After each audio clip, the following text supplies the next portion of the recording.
Hi, everyone, and welcome to Guy Aitchison's Reinventing the Tattoo Community, where tattooers, apprentices, collectors, and the curious are encouraged to join in these live streams, real world events to share and inspire and ultimately create better art and tattoos together. We beam out nearly every day, and with your help, have evolved into a quality network of amazing live and on demand tattoo and art shows that have all been receiving rave reviews. You can find us on both the app stores, the Apple App Store and the Google Play Store, or maybe you're beaming in from YouTube or Facebook. Maybe you're catching the replays on the Roku channel, reinventingthetattoo.com/Roku. Maybe you're listening to the podcast on Apple or Spotify. But the best way to keep up to date with all the latest and greatest shows and information is by going to www.reinventingthetattoo.com, which links out to everywhere. You can get the latest event schedule, notifications for when your favorite shows are being broadcast.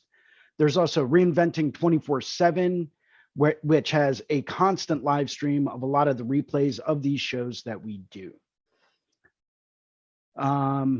If this is working for you, please let us know in the comments in the chats. Let me know that you guys can hear me coming through so that way I'm not just sitting here and you see my mouth moving, but you can't really hear anything because that would kind of be counterproductive.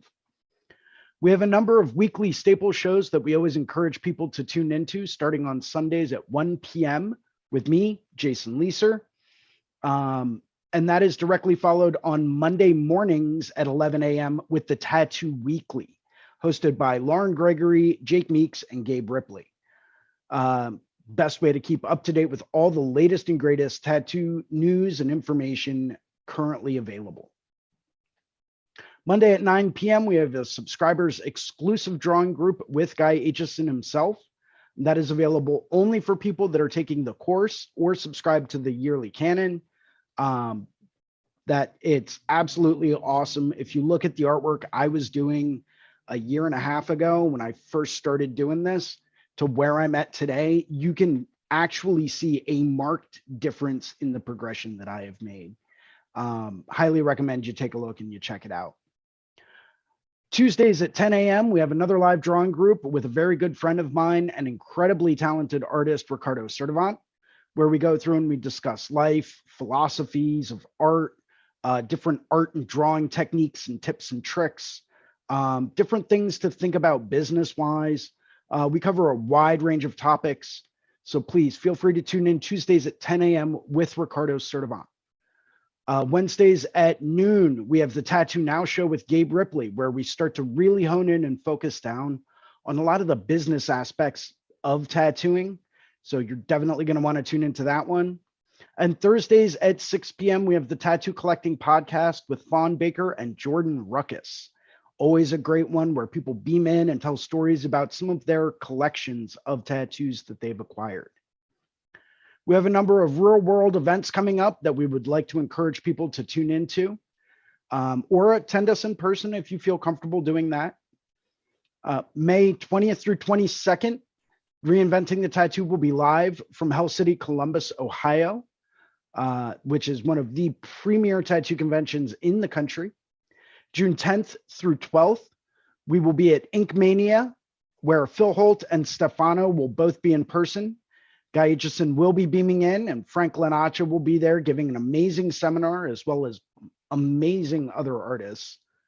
We will have a Reinventing the Tattoo booth and cameras, so we might be doing some interviews while we're there. July 29th through 31st, 2022, we have the Rubber City Tattoo Invitational in Akron, Ohio with Tony Urbanek. And in August, Reinventing the Tattoo will be back in Hell City in Phoenix, Arizona, for another live broadcast.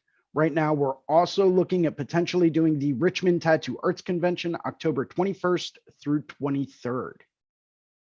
Would like to go through and take a minute to thank some of our sponsors and the people that make this stuff happen. Starting off with Raw Pigments, an ink company that's tapping into the source, rawpigments.co. These are acrylic-free, vegan-friendly, all organic. I swear, I think they're made by, like fairies and like forest gnomes. They are incredible. They saturate super quickly. They're super vibrant. They're light, fast pigments, so you never have to worry about, oh, well, if I'm out in the sun too much, is that really going to fade the pigment? Well, these are light, fast, which means that those colors are still going to stay quite as bright for many, many years to come, as long as you take care of them, of course. Next, we have worldtattooevents.com, the largest, most comprehensive source for tattoo events worldwide. And they're constantly doing updates as conventions and events are getting rescheduled like crazy still in this crazy, crazy COVID era. So take a look at worldtattooevents.com. D-Lyze Pro, also known as Dermalyze in the rest of the world, protect your art. If you're still using saran wrap to wrap your tattoos, it's probably time to step your game up. Take a look, watch some videos of tattooers and see what it's all about. D-Lyze Pro. Next, we have Tattoo Now, technology for tattooers, the leading edge in SEO and professional development for tattooers of all levels, and they're now accepting new clients. If you really want to know how you can reach out to those clients that you really want to tattoo, your target audience, reach out to tattoonow.com, and they are the ones that are going to put you on the right track. And of course, this wouldn't be Reinventing the Tattoo without a very big thank you, both personally and professionally, to Guy Aitchison, who you can find at guyaitchison.com. He is the founder and inspiration behind Reinventing the Tattoo.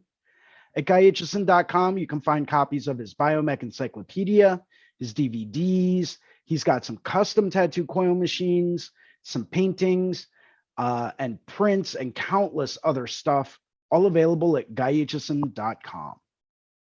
Would also like to go through and take a quick second to thank two of our affiliates, the Fireside Tattoo Network and the Apprenticeship Diaries. For those of you that might already be into tattooing, definitely go through and take a look at the Fireside Tattoo Network, where you will find tons of information and interviews from leading tattooers around the world. It's definitely there to really help step your game up. Or if you're just trying to break into the tattoo industry, take a look at the Apprenticeship Diaries hosted by Amy Nichols, very good friend of mine, incredible artist.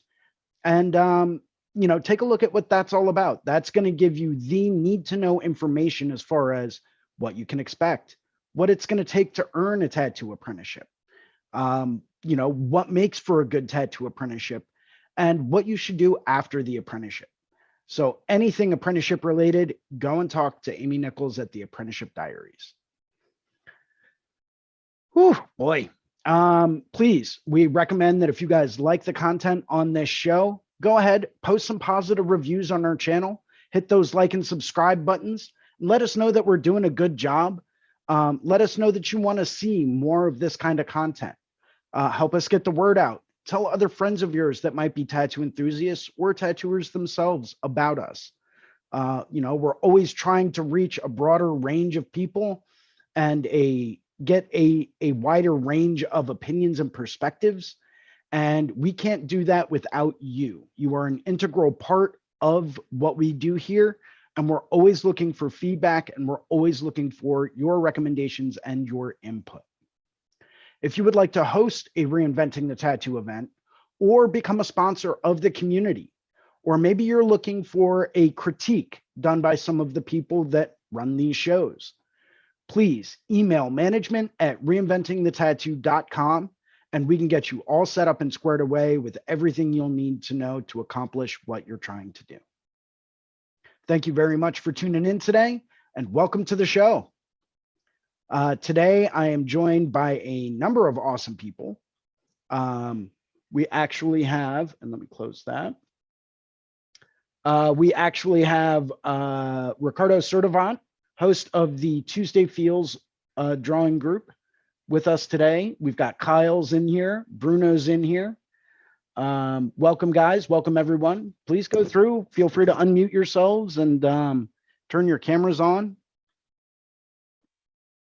And let's get this party started.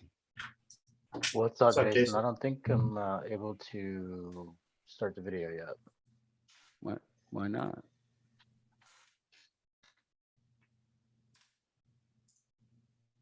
Here we go. Start my video. Start it. We want to see you. There you are. Hey, what's up, man? Hey. How goes it today? It goes well, man. It goes well. Got a pretty fun-filled day ahead of me. Gotta mow the lawn after this. You know, that I guess that's exciting for some people. You know, and just take care of some stuff at home. Nothing crazy. Peter Ruiz on tattoos.com Facebook page says, hey, good morning. Good morning to you, kind sir. What's up, dude?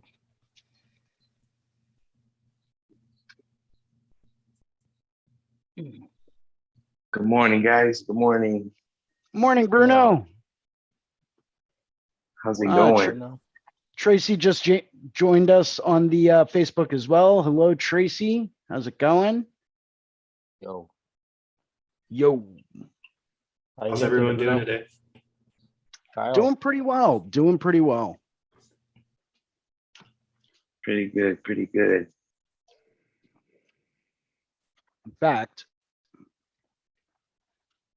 I need to bring my painter's tabaret back over. I think that's what it's called and how it's pronounced.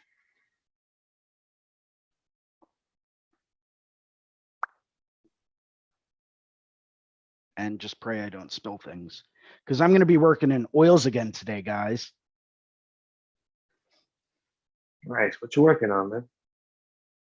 Another skull painting. Yeah. Awesome. But Oh, Tracy just made a comment. She is in Folkestone, Kent, England. oh, damn. That's awesome. Welcome. We're always welcoming new people from all over the world. And I'm really happy to hear that, because I really want to get back to the UK. I fell in love with the UK a long time ago, and I would love to move there. Eventually, maybe not right now, but eventually I would like to, you know. I'm going to quote Dumb and Dumber here. Throw another shrimp on the bobby. Yeah. No, Dumb and Dumber. Yeah. Great movie. Yeah. Okay. Great movie. Reminds us all of how funny we can sound sometimes, right? Yeah, especially with the wrong country and everything. Yeah. Part of the reason why I'm working back in oils again, because I felt like it was Christmas the other day. I got 2 new brushes. Oh, Come so off. New brush day. I get so excited over the littlest of things. It's not even funny. Man, new brush is exciting, man. Like, especially with oils.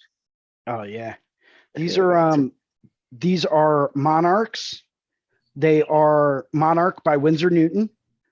They are the extra long filberts. And I got sizes 4 and 2, which I know is like micro for Ricardo, but I did see him using a small brush the other day, and I was very proud of him. you can teach an old dog new tricks. You know what I mean? If they're willing to learn, yes. Oh, I'm willing. Oh, are you? Oh, snap. My drying brush, or my towel stuck to my elbow.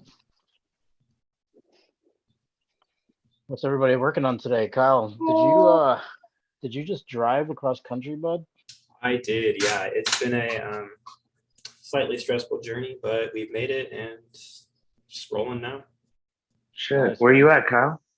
Columbus. Oh, you made it over there, huh? Nice. Yeah. Oh yeah. Congrats, man. Did you get Bravo, into dude. your new living situation, or are you kind of still in a little bit of a limbo there? I'm in a hotel right now, but I actually sign a lease tomorrow. So Nice. starting up now. Congrats, dude. Thank you. That's a pretty big adventure. I gotta hand it to you, man. Like, not a lot of people would do some Oregon Trail kind of stuff like that. You know what I mean? Yeah. My car was a little bit more packed than I thought it was, so I had to spend the extra money to not sleep in the car. Yeah. So that was That'll a do bit it. costly.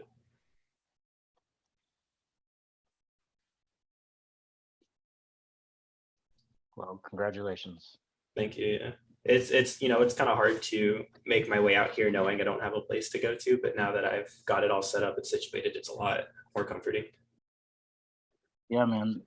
Like I said, you're flying blind, so to speak, and it's an adventure, dude. That's pretty awesome. Mhm. One for the Definitely. books for sure. Well, it's experiences like these, like, picking up and moving across country, right?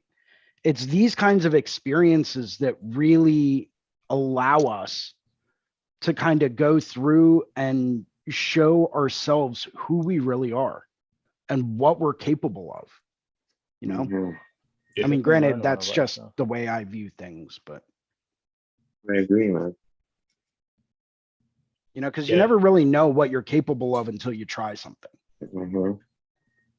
Like that time I tried ballet and it didn't work. At least you tried. Now you know. I did. I gave it a go, and you know what? Found out that it wasn't for me.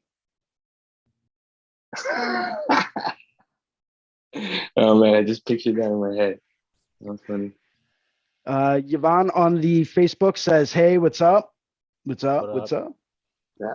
What's up? What's up? What's up? What's up? So Jason, you're working on an oil painting. Looks like Bruno's tattooing today. Yeah, man. I'm actually working on that same flower sleeve I was working on last time I zoomed in. Oh, yeah, okay. Yeah, it's a fun one. Man. It just got started. Some uh,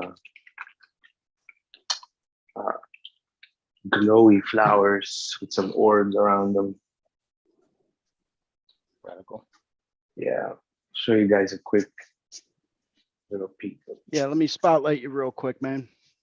Yeah, man. Take my phone out of here.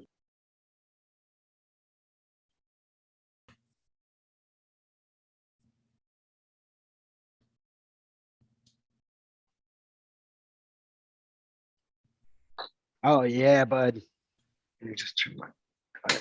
There we go. Oh, wow. It's That is saturated, man. You got solid color. That is beautiful. thanks, man. Yeah. Yeah, this is a really fun sleeve. We're actually gonna do the whole leg eventually. But yeah, we're gonna be working on this area here today. Just put on some numbing cream because it's a tough little area. So yeah, we're just Yeah, now buddy. getting started. Yeah, get Awesome. started in that tough area right away. Gotta knock it out of the way, man. Yeah, man. I like that piece you're working on. Well, all you guys, man. Skull. I see the skull now. I see the piece you're working on, Ricardo. Nice, man. Thank you. As usual, brother. Oh, dude, All you too guys. kind. All you guys. Yeah, I haven't seen Cardino do a whole lot of pieces that I haven't been like completely obsessed with. Oh man. Yeah, man. I gotta say, yeah, like like he always thinks outside the box, like way outside the box, and the composition's real nice. Like in the Monday night class, it's like we're all struggling to do our design, and then Ricardo's image pops up, and it's like, oh shit, damn! Like he took Yeah, it Ricardo there. shows up 30 minutes late and he's already got 6 different drafts that all look incredible. And the rest of us are sitting back like, how did he do that? It's like he sneezed and it was there. You guys are killing me.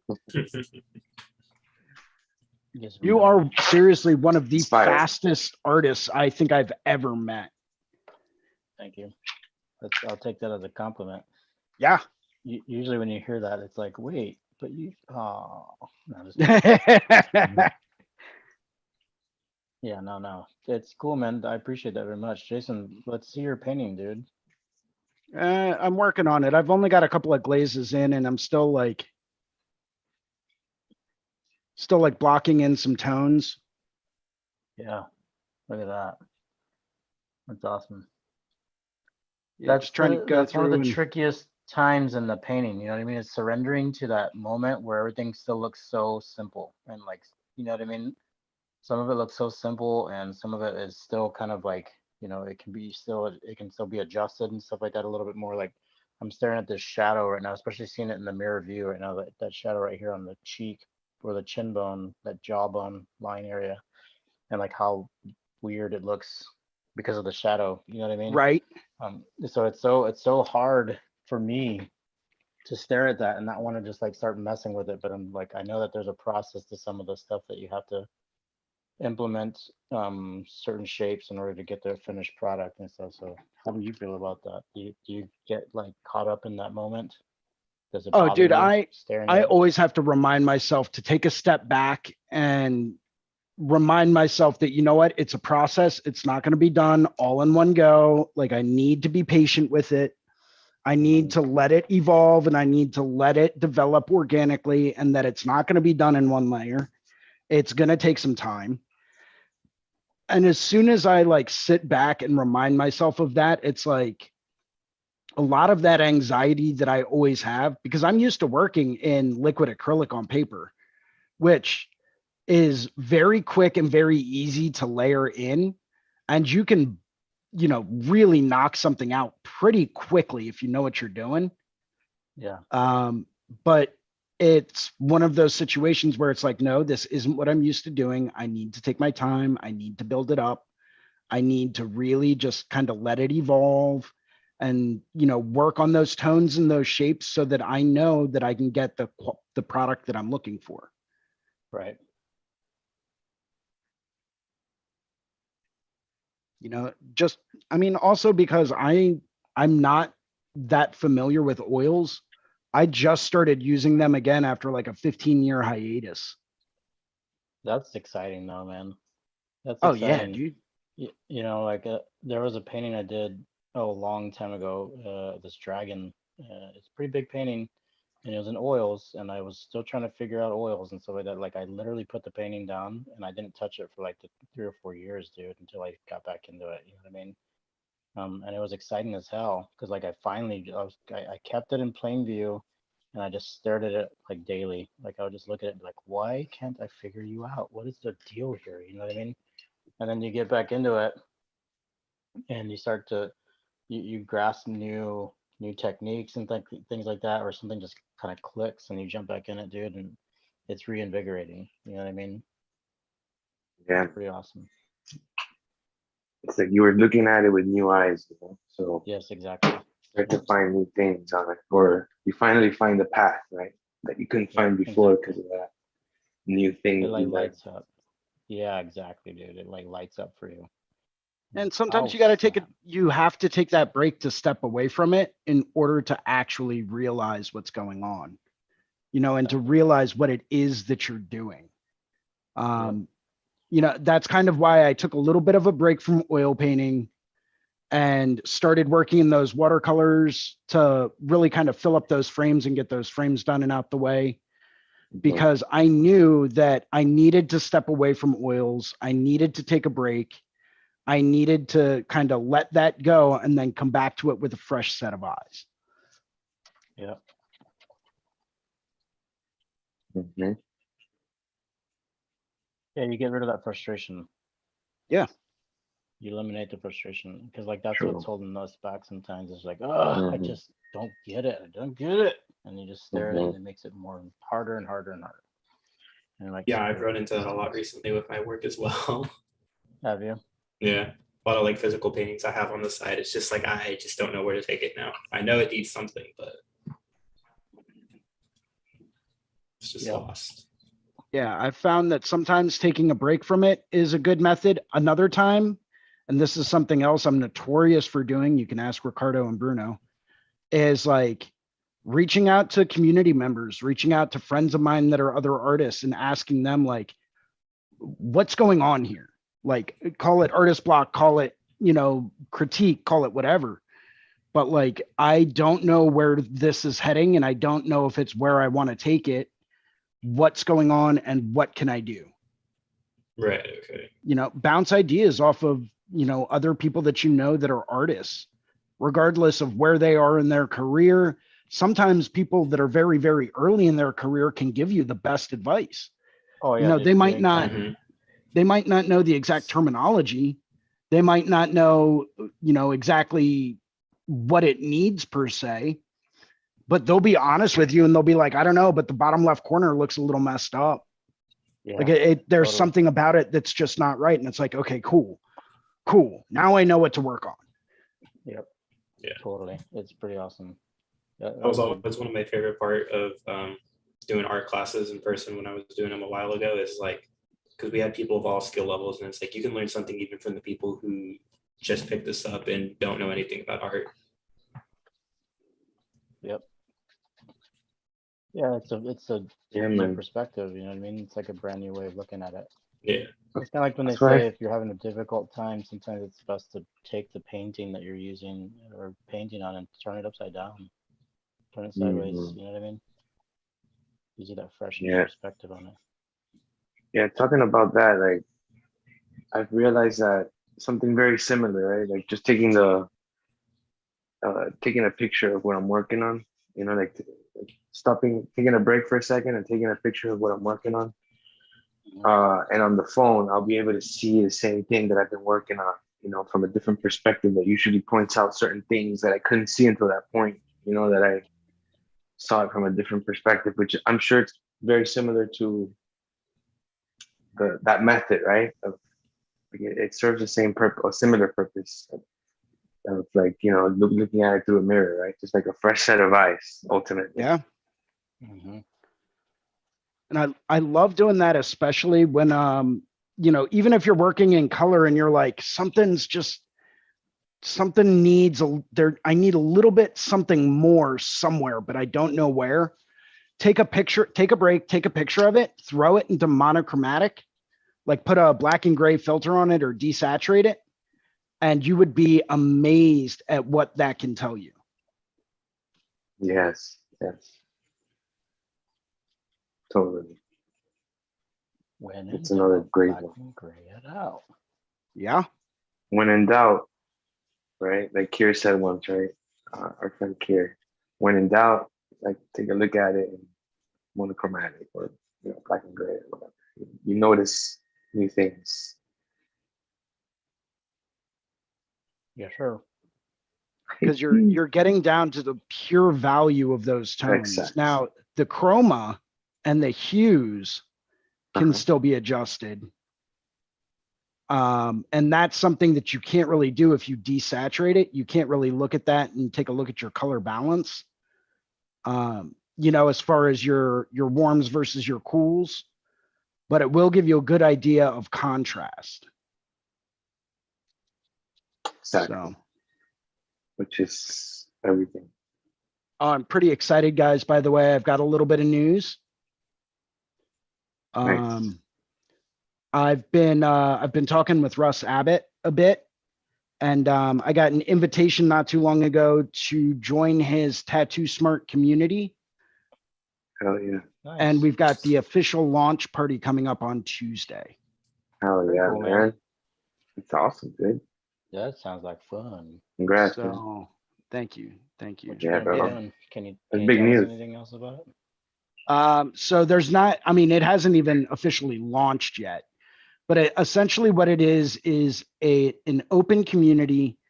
I believe it's got like a monthly subscription to it, but it's a community resource for tattooers of all levels.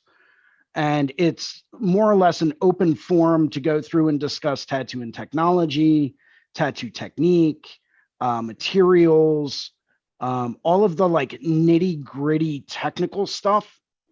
Technical like machine advice, or why is a 4mm stroke on a machine better than a 3.5?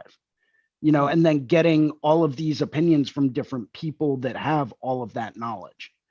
I'm pretty sure it's going to be a lot more technically focused on, like all of the, how can I say it?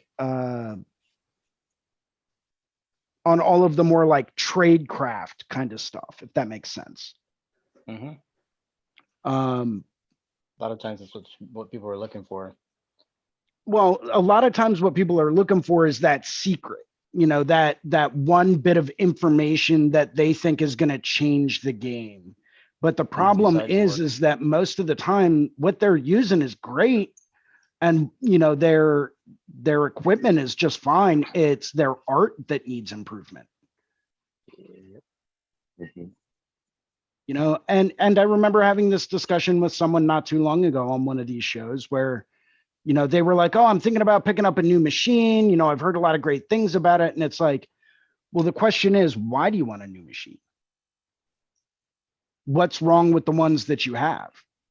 Have you used the ones that you have for, 1,000 hours, 10,000 hours, whatever? And if you haven't, 1,000,000 hours. I don't know if I'd go for 1,000,000 hours. I don't know if there are 1,000,000 hours in an average life, but I mean, maybe there are. I that's math, and I don't math well. I don't do no math. But it's like every machine out there is capable of doing what you want it to do.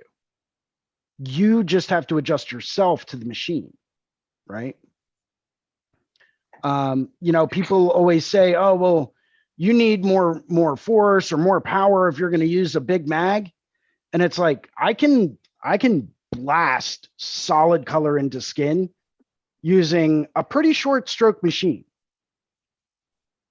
What you have to do is vary your technique, vary your hands, vary who you are, because that machine is a constant, right? Yellow is yellow. Yellow is not going to change, right? It is what it is. What changes is, are you mixing it with another color? Are you adjusting yourself to what that is by nature? Think of it like driving a new car, right? New cars are fun. People spend lots of money on cars, right? But it's still a car. It's still going to do this. It's still going to get you from point A to point B. That's funny that you said that. I was actually thinking about stuff like that today.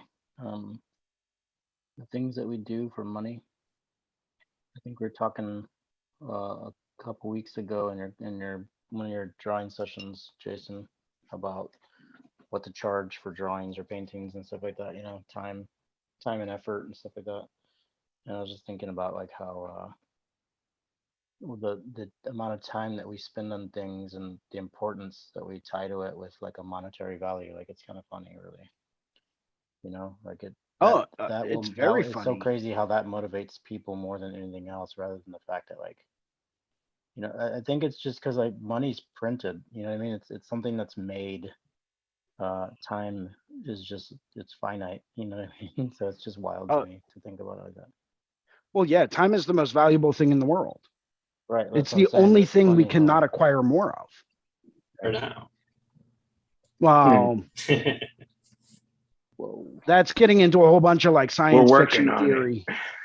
Yeah, but since the dawn of man, we've been trying to find ways to extend our life. Well, we already are. We already have. Well, yeah. Just that simple discovery of penicillin, even. Yeah, the average lifespan of a human 150 years ago was what? 40 years old?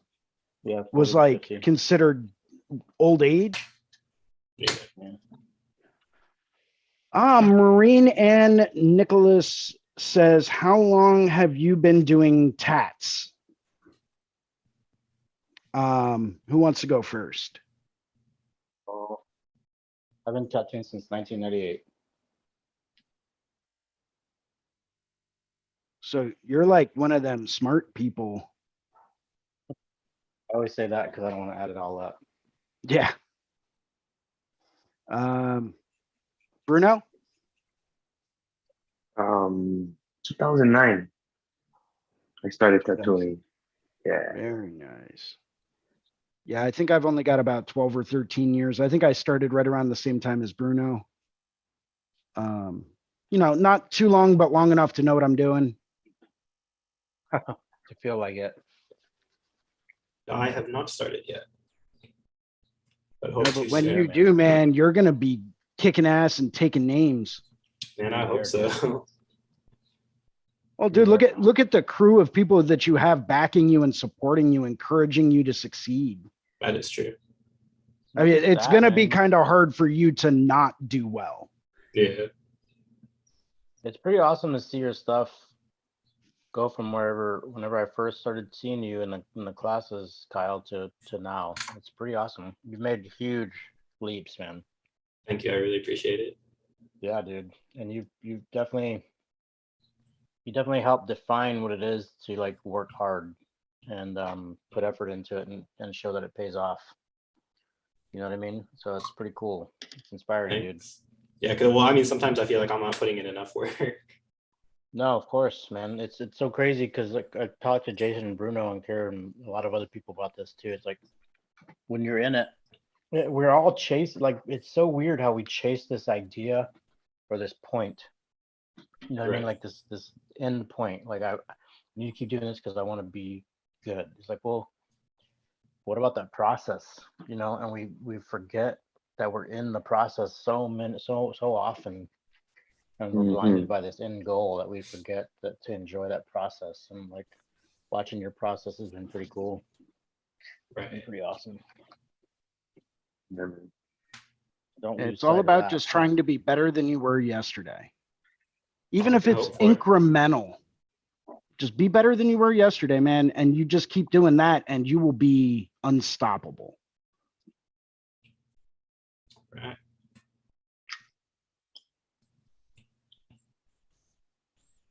Enjoy the process. How about you, Maria? Do you tattoo? Good question. Do you tattoo and where are you from? Marine, I it's apologize. Marine. Marine is connecting with us on Facebook.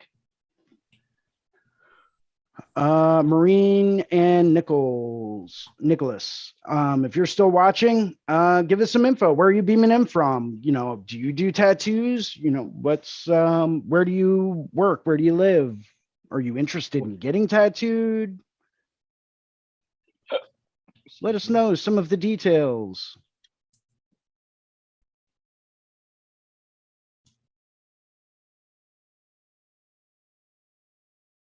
Or don't. That's cool too. I mean, you don't really have to. I mean, technically this is the interweb, so you don't really have to do anything, but we would like to know. Just in case, you know, curiosity's sake and all that. That's just life in general, man. You ain't got to do nothing you don't want to. Yeah. Oh, So I was reading something interesting the other day. Oh yeah, what's that, brother? Yeah, about places it was like an article that was like the 50 cities in America with like the most attitude or that were the most rude or something like that. I was actually really shocked Philadelphia wasn't on there. Like I was floored. I was like, oh, okay, cool. We're getting into single digits now. Philly's going to be one of these guys. I know it. And it wasn't even on the list. Miami's the worst, huh? Miami was on the list, yes. LA. LA was on the list. Yeah. Chicago, of course. I think that was in the top 10. Imagine that. Chicago, for all your Chicago people, I apologize. But it's pretty rude up there. Yeah, and then they mentioned like normal Bloomington, and I was like, Ricardo. Damn, man, you've been causing trouble. Ricardo was the one that did that, wasn't it? No, normal Bloomington wasn't even on there. That was all on me. They're like, oh, that dude Ricardo's there. Yeah, we've seen him on YouTube. We know he's rude. Mm-hmm. Yeah, it would have been 12 or 13, but because of that Ricardo guy, now it's like number 2. Yeah. Right? Yep. Exactly. They entered a new category for us even because of me. He's always saying hi to everyone. Yeah, I know. It's like, listen, I just want to be left alone. Don't say hi to me. There was one time I was at a bar. This is a long time ago, and I'm talking to this person next to me, and we're having a good conversation. And then he asked me my name. And I was like, "Oh, my name's Ricky." He's like, you do tattoos? I said, yes, I do. He goes, oh, you're that Ricky. And I was like, wait, what? Huh? What does that mean? Like, what do you mean that Ricky? He's like, you're just that Ricky. I was like, okay. Sure, guy. Sure. Yeah. Whatever you want to say. I'll be that Ricky. Yep. It's pretty good. I was like, okay, we'll just leave it at that. And here's your beer and have a good day, sir. Have a good You're day, that man. Ricky, huh? Oh, you're that Ricky. I was like, well, it's Ricardo, but it's okay. Like on Funny, behalf man. of Rickies everywhere. No, you can call me almost just about anything, but Rick. Rick is like, oh, don't call me Rick, bro. That's the one time I go, no, not Rick. I'm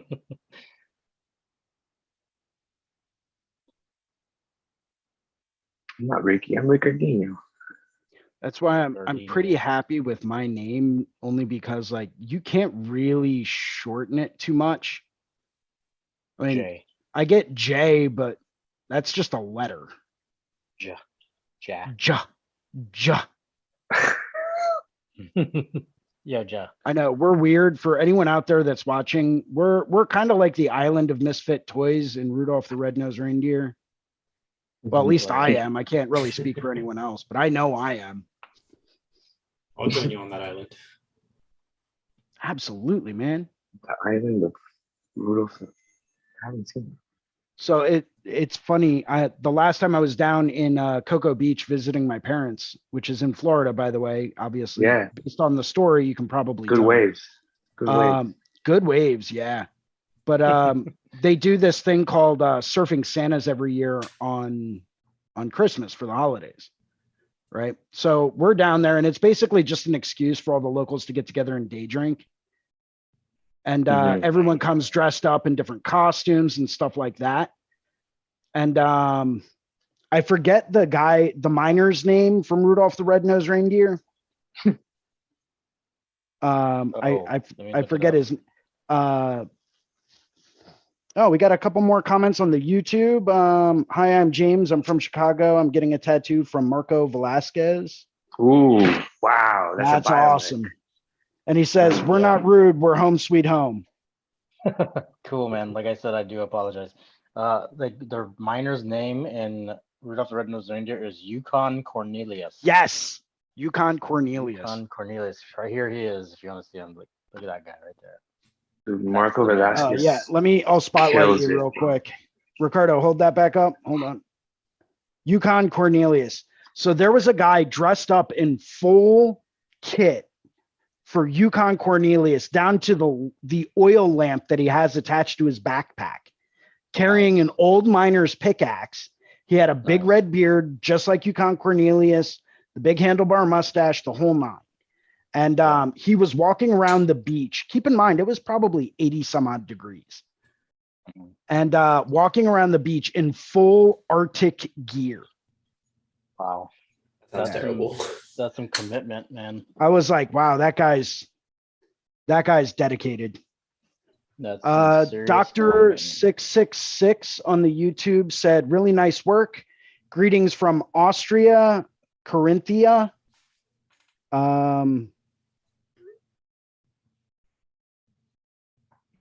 Yeah, hey, welcome. Thanks for joining us today. Welcome. Yeah, if anyone, by the way, that's making any of the comments on YouTube or Facebook or anything like that, if you guys want to jump into the Zoom, drop me a note in the comments with your Instagram handle, and I'll send you over the link to join us. Hey, speaking of which, let's check out that guy's work on Instagram. The gentleman that brought up the very polite and decent gentleman from Chicago that's getting the work from the guy in Chicago. Yeah, Marco Velasquez, Marco Velasquez. His work is fucking badass, dude. It'd be awesome to see what he's working on. And I gotta say, man, I lived in Chicago a couple of years, and I thought people were friendly there compared to Miami, at least. That was my impression. I was like, man, people are nice in Chicago. There you go. But then again, I come from Miami. There people say hi to each other a little more often. Really? Yeah, I like Chicago, man. what I'm curious about is what are the metrics? How did they rank these cities? Like what criteria did they use? That's what I'm curious about. Because like, True. you can't just go through and say, oh, these people are, this way and these people are this way without giving us like, what did you rank this on? Mm-hmm. James Wisdom says hi at Dr. 666. Let me pull up.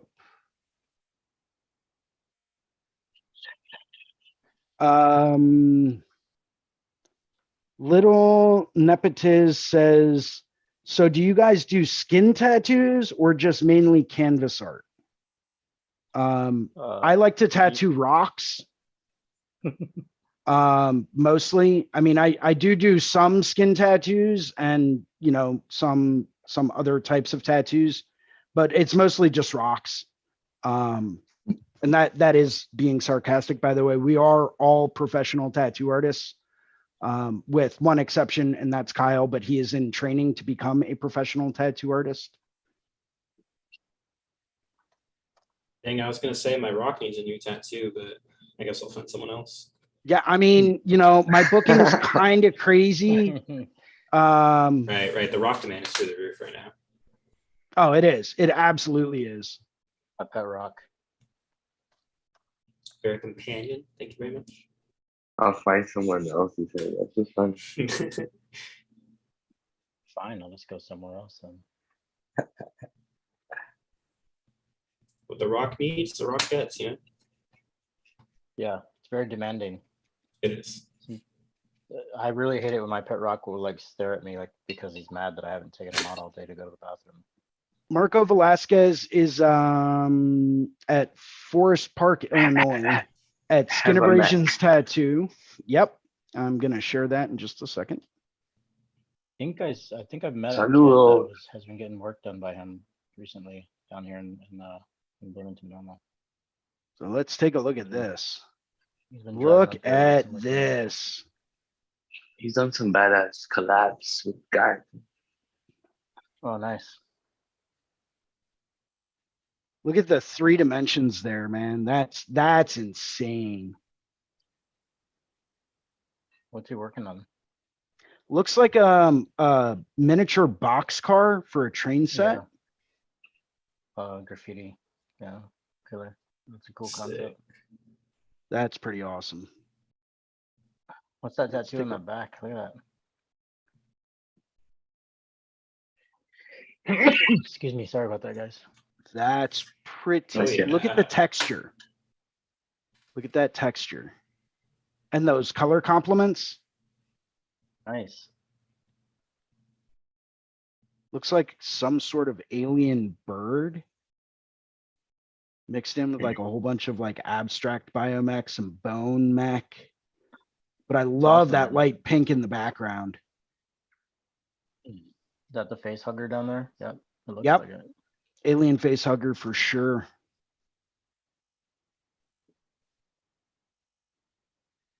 Is Old. that like Ooh. Ooh, that's a yeah. pretty nice piece right there, man. Love the flow to it. And then that Yeah, very very light, very ambient kind of, I guess that would almost be like a skin irritation or like a pink in the background, almost like open muscle structure. Yeah. That's pretty rad. I like that transition between the back and the arm too. That works really well. Yeah, how you have connecting elements. Yeah. Yeah, that's pretty rad, man. Let's take a look at some other stuff. Was ist das? Look at that color scheme, man. That like neon, like pale green, almost like a very light chartreuse next to that real deep purple. Yeah, it's bitchin'. Very cosmic. Super bone oriented, like bone structure. Yeah. I can dig it. With like Egypt in the background. I love that use of line weight he's got in there too. how you've got these super crazy bold lines and then a whole bunch of tiny little accent lines creating texture. Mhm. For many years, I always used to wonder how guys got texture like that and how they let it hold up so well over time. Yeah. And then it's like, oh, they're just getting in there with like a tiny little liner and, you know, going to town on and creating some of that texture.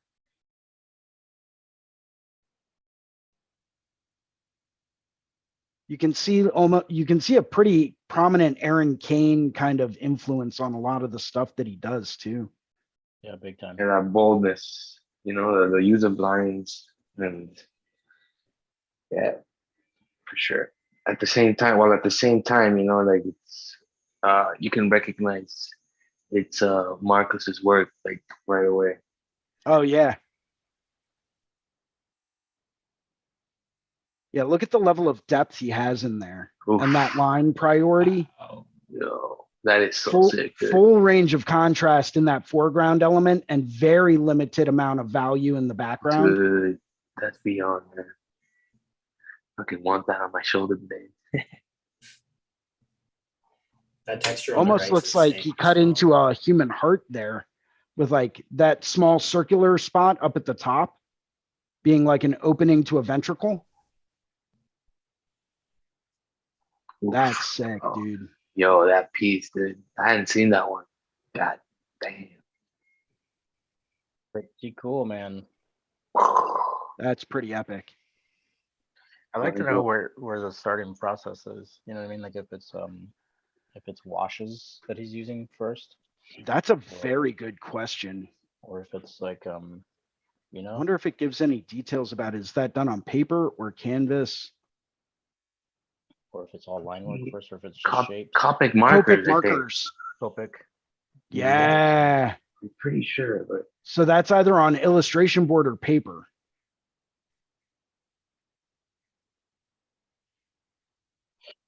That's Big time. intense.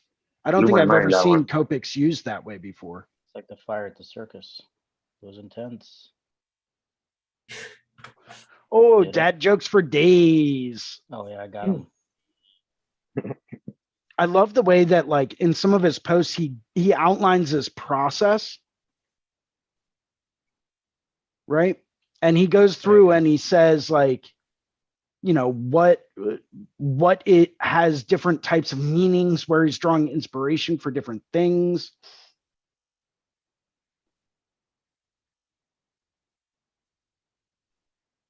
Thank you, sir, from Chicago. Yeah, thank you for that. That was pretty awesome. I've been to his shop, man. It's got some incredible pieces all around.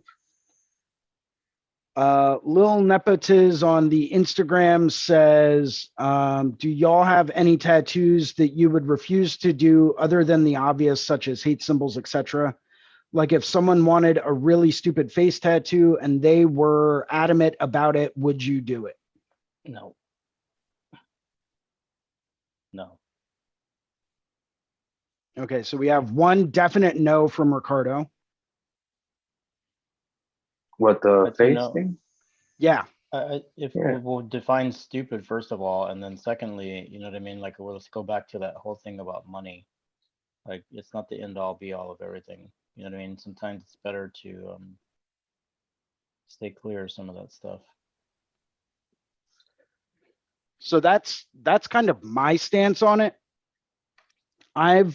So when I was coming up in the tattoo world, I was always raised with the philosophy of you should never do a tattoo. Any tattoo that you get presented with the opportunity of doing, you should never go into it and do it just because you need the money.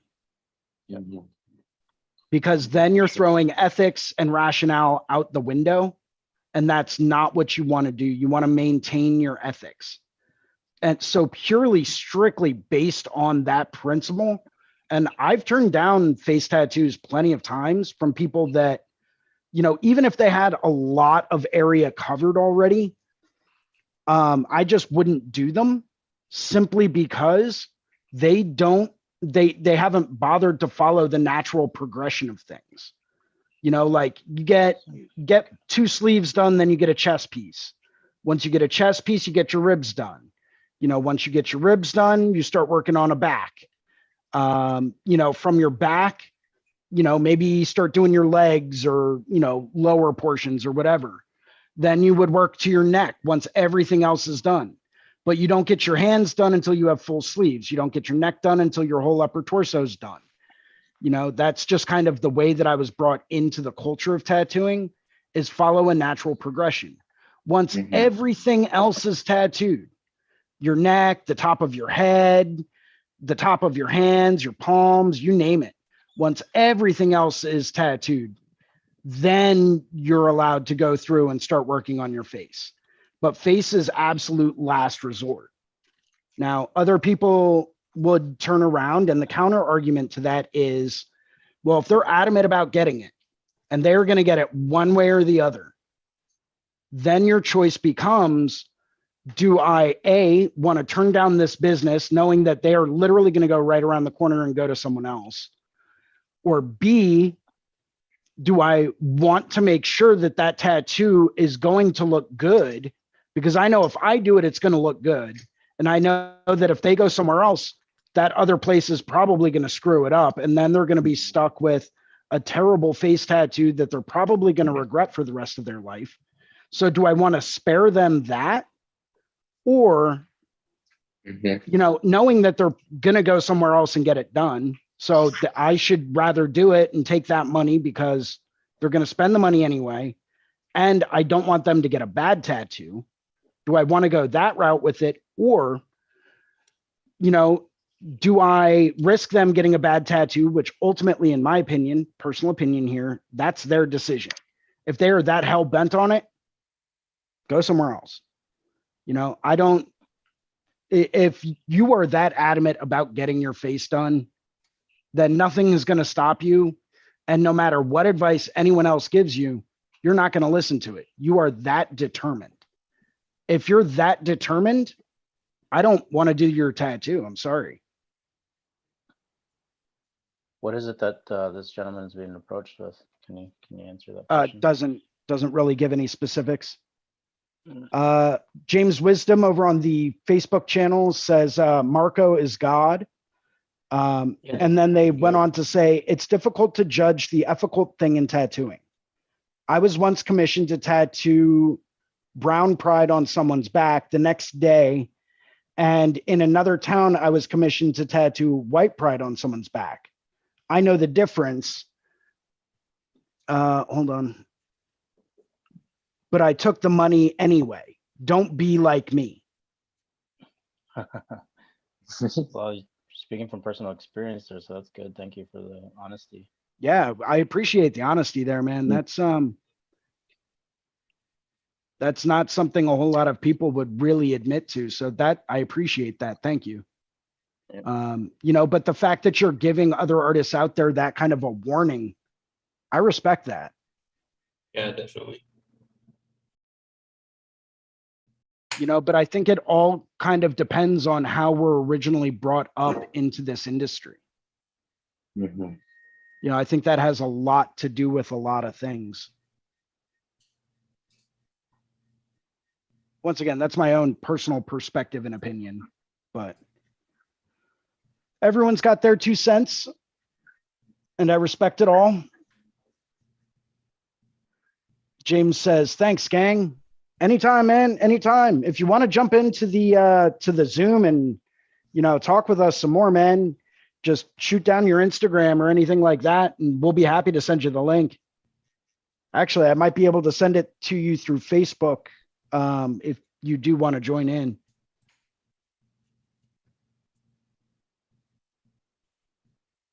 Little Nepotiz says, what are the ethics and laws involved in intoxicated people getting tattoos from a licensed artist? For example, would you have a moral issue with tattooing someone that's just a little stoned? I can take that one if you want. Yeah, Bruno, by all means. Yeah, when you say intoxicated, it really depends, right? Like, I think that if somebody that has tolerance that smokes often and wants to be stoned during a tattoo session to deal with the pain, then I don't see any problem with that. But with that said, I don't necessarily recommend people smoking while they get tattooed, especially if they don't usually smoke, because from experience, usually like it won't help them tolerate the tattoo process, and it could even actually lower their blood pressure, and they could like pass out or feel sickish. So not that there's anything wrong, like if somebody has tolerance and that helps, sure, but I definitely don't recommend it, just from experience. Even people that smoke occasionally, they'll have a little bit of extra trouble dealing with the tattoo session. Yeah, I had Yeah, that experience once getting tattooed because like I'm a frequent smoker, but I like on one of my breaks I decided to smoke just to try and help get through it. And it was like it only made it a bit harder. Mm-hmm. That's what I've always heard that, Kyle, is that people have said that. They're like, man, usually this like calms me down. I feel way more pain right now, and I feel way more intensity. Yeah, well, it around even. makes you focus on the pain more. At That's least in my side. Yep. That's an awesome way to put it, because that's exactly what they were saying. Like, I feel like I can't focus on anything else except for it. Like, when I take a break. And I take some CBD. I definitely don't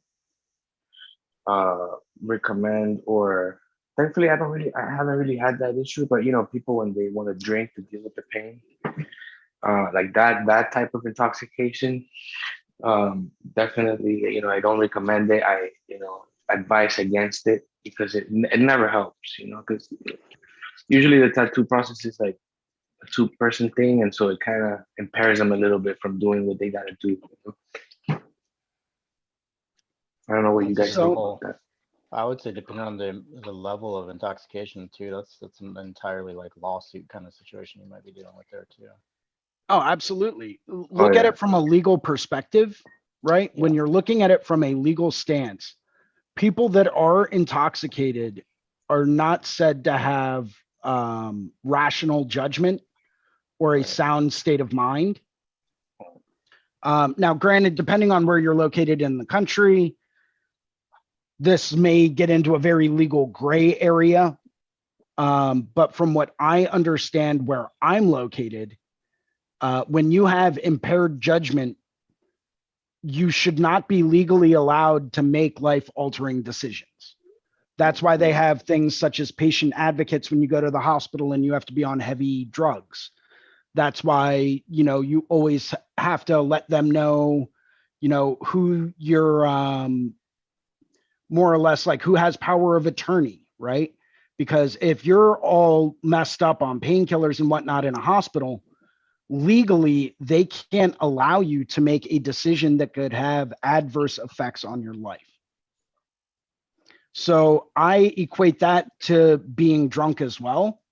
So if you have someone that comes in, and back at the old studio I used to work at, people used to show up all the time, drunk as a skunk, absolutely off their ass wasted.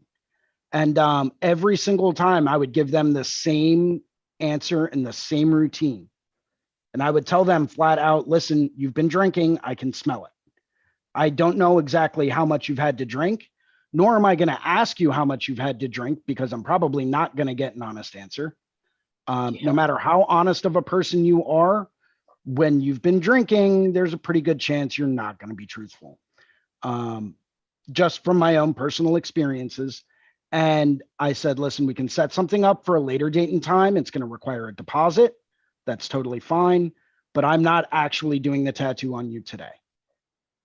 If you come back and you are sober and you are good to go, I will be more than happy to tattoo you. But I am not tattooing you right now in your current state. I'm ready to go right now, dude. I'm ready to go. Come on, man. Just do like a little jammer chat. Like, so it's cool. We'll just get some bro tats, man. Can I get a Taz Devil? What if I give you 20 extra bucks? Yeah, 20 extra bucks. Yeah. Yeah, no. But my friend's cousin's uncle's roommate's former boyfriend's lover said that she would do it for me. And I really want to get a tattoo, and I have to get it now because today is the last day in my life I could ever get tattooed. Hmm. I actually had someone once. I was doing a guest spot at a studio, and I actually had someone come in, and they just wanted like a word like resilience or something on their forearm, but they wanted it super fancy, pretty decent size too. But I could tell like something was off about them. And I was like, well, you know, listen, I'm a guest artist here. Like, I'll be happy to do it, but just know that if anything needs to be touched up, I'm probably not going to be around to do it. Just as a heads up, not that I'm afraid of doing it. And the person that person came in with pulled me aside and was kind of like, yo, don't do that tattoo. Like, don't do it. Number one, she's all doped up out of her mind. And I was like, oh, okay, that'll do it right there. That's why. He's like, and number two, she's going to turn herself in and she's going to jail for like 3 to 6 years right after we leave here. Oh, damn. And I was Don't like, do it. okay. So good. Wow, Love it. that's wild, man. I was like, I don't even want to ask at that point. I do not want to know. I don't, none of my business, like, not my problem. So, of course, I reassured the person that wanted to get tattooed. I was like, listen, I will be right here when you get back from wherever you're going next. Don't even worry about it. Like, I'm going to hold on to this design for you. I'm going to set it aside. I'm going to print it out and pin it up over here on the cork board just for you. So, you know, it's not going anywhere. And that gave them the peace of mind to be like, oh, okay, yeah, thank you, thank you. And they left. And obviously I got done the guest spot and went back to Pennsylvania. And they promptly threw out the design after that couple had left. So What do you know? Yeah. What do you know? Wild world. all I know is I know nothing. All I know is that I That's don't it. know. You know that for sure.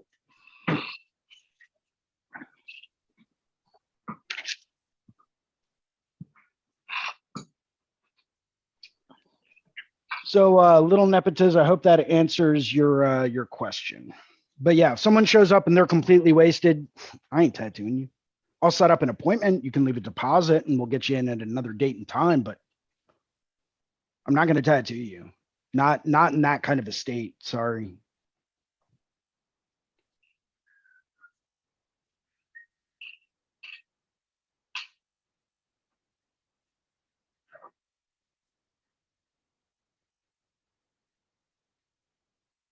It's official, guys. I got the paperwork.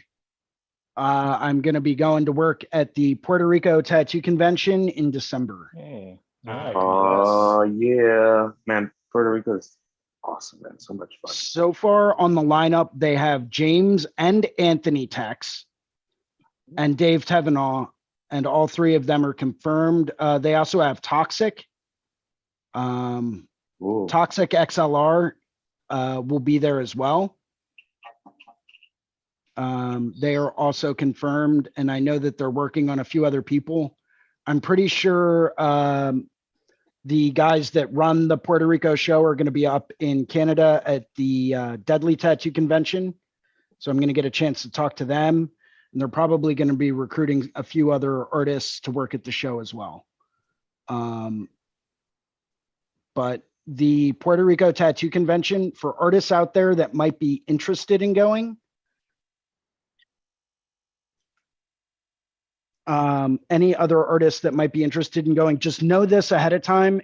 Do not expect to go to the Puerto Rico Tattoo Convention to make a whole bunch of money. Don't go there with that expectation. That is not that kind of a show. It is a show where you go and you network with a lot of other artists and you get to watch some of these masters at tattoo. Derb Morrison usually goes and tattoos while he's there. You know, so they get different guys from all over the place. But It's definitely not a big money maker if you don't have a huge, massive following. It's definitely more along the lines of an artist retreat almost. Then again, maybe I'm just not booking the right way. So that could be it. Can I get your guys' opinion on this? Sure thing. Let me spotlight you.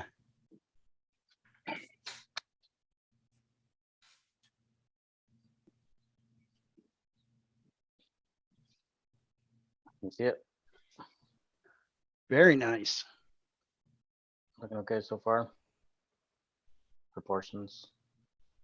I think maybe if you followed through a bit with the green blue kind of turquoise onto the shoulder a bit there, it might help it a bit. Yeah. This one? Yeah, just like put a little bit of it down there, so that way it's not just concentrated all in the face. So I'm thinking about putting this color like in the background too. Okay. I would ask you where your light source is. What Yeah, it's direction coming is from your here. light coming from? It's coming from here. Well, it's coming from this direction. Because your forehead I'm gonna- seems a little bit flat. Yeah, I agree. So I think you could use a little bit more value in that, especially where the hairline is and how some of that hair is coming forward. That would create a tiny bit of a cast shadow. Yeah. Yeah. So I gotta put those tones, yeah, underneath this area right here. Yeah. Yeah, for sure. I think the proportions are great, man. Proportions are great. I think a bit more contrast in the face would be helpful to help Yeah, for establish a sure. definitive light source. But beyond that, man, that's coming along great.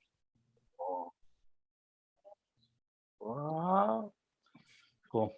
Yeah, man, I'm gonna add more details in the eyes and stuff like that too. Right on, man. Cool. Thank you. Little Nepotiz says, what do you feel about quote unquote bad tattoos? Steve-O from Jackass and the skater Andy Roy have a lot of them. I think there's an oddly cool aesthetic to some of that sort of stuff. I think that's kind of just a stylistic thing. You know, my best friend back in California, she's got a bunch of just like crappy tattoos, quote unquote, that she drew herself. And she's like, I want it exactly this way just because I like it like that, you know? I think they can have their charm sometimes, for sure. Yeah. But, you know, it's a very specific style that you got to be into, right? But I think sometimes I've seen some of them that, you know, just have a lot of charm about that, about like how imperfect it is, or you know what I mean? And then there's the ones that, you know, have sentimental value no matter how they look. Right. Well, and I think a lot of it ends up coming down to, as far as those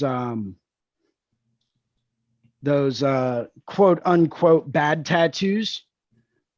So I think a lot of that comes down to more or less, like, number one, how you define what a bad tattoo is. You know, if you're talking about a tattoo that's poorly executed and you're referencing guys from the show Jackass, there's a reason why they're poorly executed. You know, I look at the Humvee tattoo episode, right? The dude is literally getting tattooed while sitting in the back of a Humvee going over dunes. That is not, there's no possible way that could turn out right. Right. So that was done on purpose to be that way. When you look at tattoos that are just poorly executed for no reason other than the artist doesn't have a clue what they're doing, then I think that's where I personally have an issue with it. Exactly. Where it's like, you can get, you know, a tattoo that's, you know, poorly done on purpose. Absolutely. But that doesn't mean that the actual execution of the tattoo and other tattoos done by the same person are going to be poor. If it is a professional artist and they know what they're doing, and you want a purposefully poorly done tattoo, you know, something that like doesn't have a good flow to it, or something that, you know, just isn't going to look right over time, or, something that you purposefully just want, it's just not going to look right. Fine, whatever. That's what you want. Okay, I can see that, but that doesn't mean it has to be poorly executed. Lines should still be nice and crisp and clean. If there's any shading, the shading should be nice and smooth. You should have good transitions. To me, there's really no excuse for a poorly executed tattoo. Unless it's done purpose.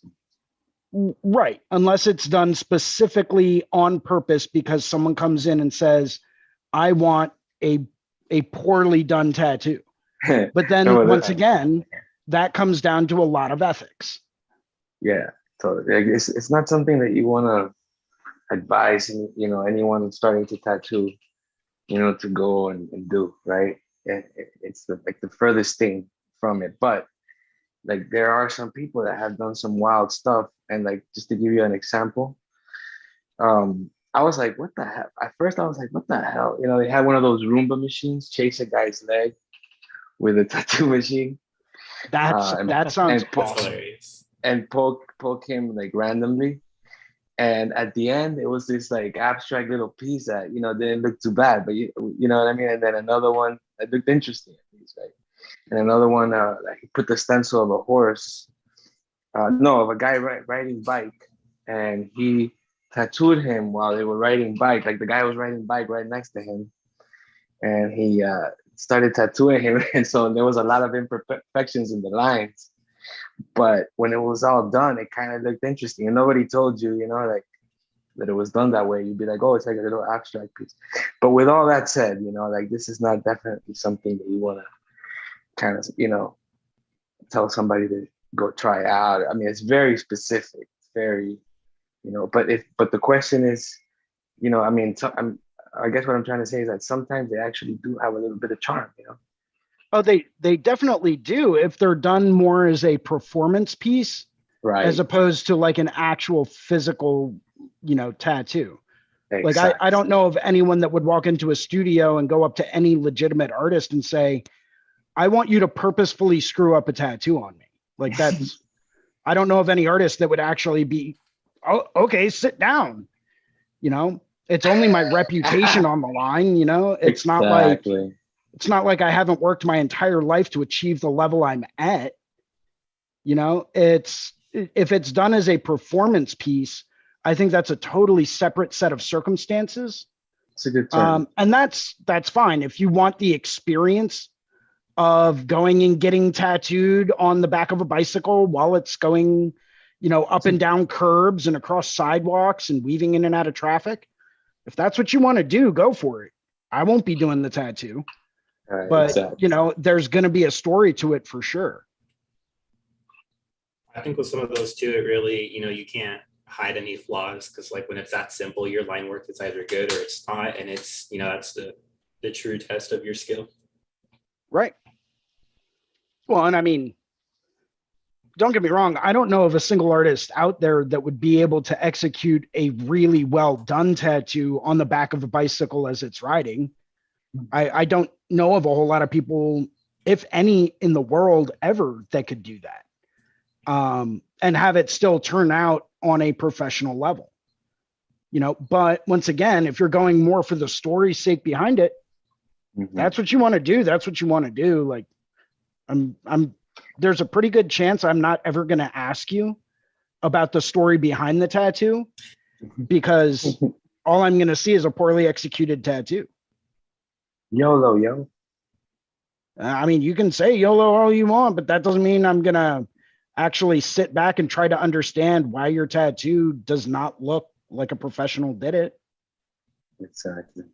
Right, so that's something you have to consider because a lot of people out there that see your tattoos that have really good tattoos, all they're going to see is a terrible tattoo.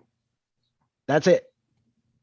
That the outward representation of what you get done is exactly what people, whether they want to or not, but they will judge you on that.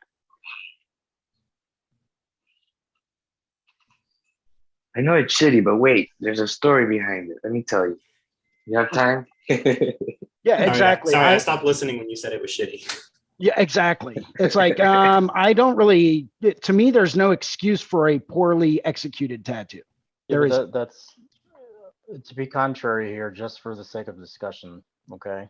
Um, I've been approached by so many people, like when I used to go out to the bars quite a bit, like hang out and stuff like that, and people approach you and stuff like that, and they're like, check out this tattoo, man. They find out you tattooed, like, what do you think about it? And it's like, I mean, you can look at something and from a technical aspect, knowing the technical aspects, understand why it's a bad tattoo. Okay. But the person that has the tattoo loves it. They love it. And they're like, you see this, dude? I got this and I only spent like $50 on it, man. You're like, well, the first thing you want to do is say, like, well, it looks like $50. You know what I mean? But you don't say, I mean, you can say whatever you want to, I suppose, but like, I'm usually not the person that'll be like, well, that sucks, So what I started doing is just started asking them. I was like, well, they asked me what I think about it. And first thing I would ask them is like, well, do you like it? And they said, man, I Yep. love it. I'm like, well, then it's a good tattoo. You know what I Right. yeah, mean? then Like, it doesn't matter what I think. yeah, exactly. It doesn't boil. It's a matter of opinion. You know what I mean? Like we're sitting here debating what is a good or bad tattoo, and I think it depends on the question of what you're asking.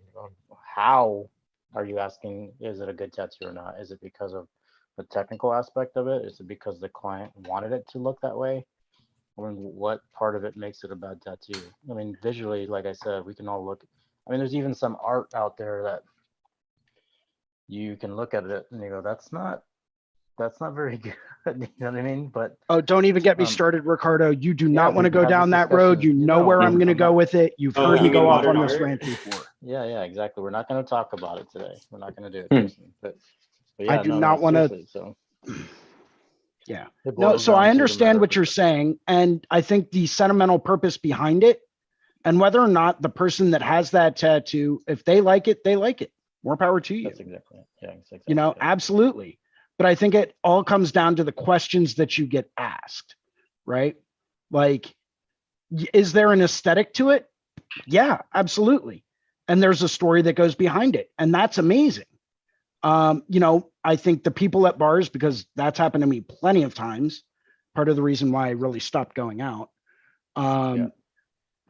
is, absolutely. First question I ask, are you happy with it? Yeah. If you're happy with it, then what I think doesn't matter. It doesn't matter. If they're asking me if it's a well done tattoo, that's going to be a little bit of a different story.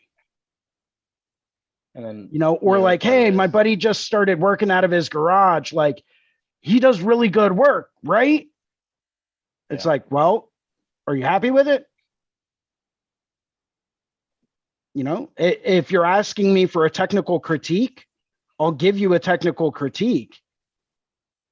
But, that's a totally different set of circumstances and a totally different question.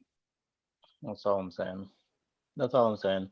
And we go back to that client wanting what they want and stuff like that, and you being able to do the tattoo, if it's a racist tattoo or gang related tattoo, or if it's a bad tattoo that they want, and are you willing to give it to them? That's debatable, isn't it? I mean, hands down, racist tattoos are just like no. Yeah, that's just automatically There's out the there's window. Yeah, exactly. Yeah. So like, Yeah. or There's no any kind of debating. bigotry or anything like that. It's like, I don't think so, dude. No, you're at the wrong place, man.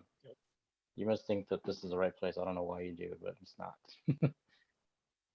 So, but outside of that, though, I think it can be debated. You know what I mean? I think as far as the what it is you're willing to do and what not you're willing to do, like 18-year-old kids coming in and wanting a hand tattoo for their second tattoo or their first tattoo. It's like, I want to rethink that whole process there. If you're willing to do that, just because this kid is just 18, this person is just 18. Like, At that point, a little bit better, and so it's your responsibility to kind of guide the person in the right direction.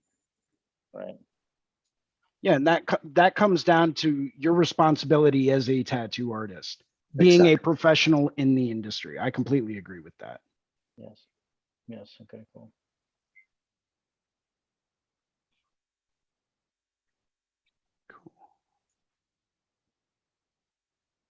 That comes up All right, so I got a Higher. little bit more done here. Let me do a little bit more of this background and then see what you guys think about this. And I'm definitely signing off today by about 3 o'clock because I do have to mow the lawn. So. So Little Nepetiz also commented, I feel like morality and personal opinion blend together and create a confusing fog at times where the artist has to almost psychoanalyze the reason why their client is getting something crappy. Well, Yeah. once again, that all comes down to, number one, definition of what is a crappy tattoo. Because that can be defined in many different ways. There are people out there that would turn around and say, well, you have no substance, no meaning behind why you got this done. Therefore, to me, it's a crappy tattoo, no matter how well it's executed. There are people out there that would argue that and take that stance. There are people out there that would turn around and argue and say, as long as the person that's wearing it likes it, absolutely. That could be their stance. And if they love it, then that's all that matters. Doesn't matter if it's executed correctly or not, or if it's executed in a professional manner or not. If they like it, they like it. So that's an argument. I'm someone that has a very, for lack of a better term, almost opinionated moral standpoint, where I'm a very morally conscious person, and I do believe firmly in integrity of being an artist and being a human being in general. So I'm looking at things from the factor of, does this clearly align with what I believe is the right thing to do in this situation? And everyone's got their own definition of that. Everyone has their own definition of right versus wrong. It's partly cultural, partly opinionated, which by opinionated, I mean individualized opinions about what might be right and wrong. There are certain people out there that would argue that, right and wrong is completely and totally subjective, and that all stems from ethics. But, at the end of the day, there's any number of different arguments that you can have. But I agree, you do have to interpret. Sometimes you have to look at, why are you doing this? What is the purpose behind this?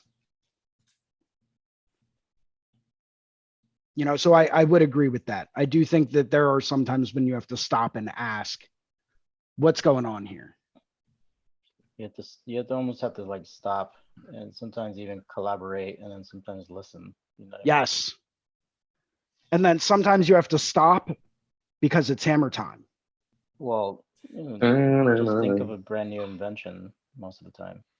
It's usually the brand new invention that brings it all together. Yes. Did you just like mix Vanilla Ice with MC Hammer? Jason, I believe he did. MC Hammer. But then, then you can go down A1A, Detroit Avenue. You know what I mean? Down in Bruno's neck of the woods.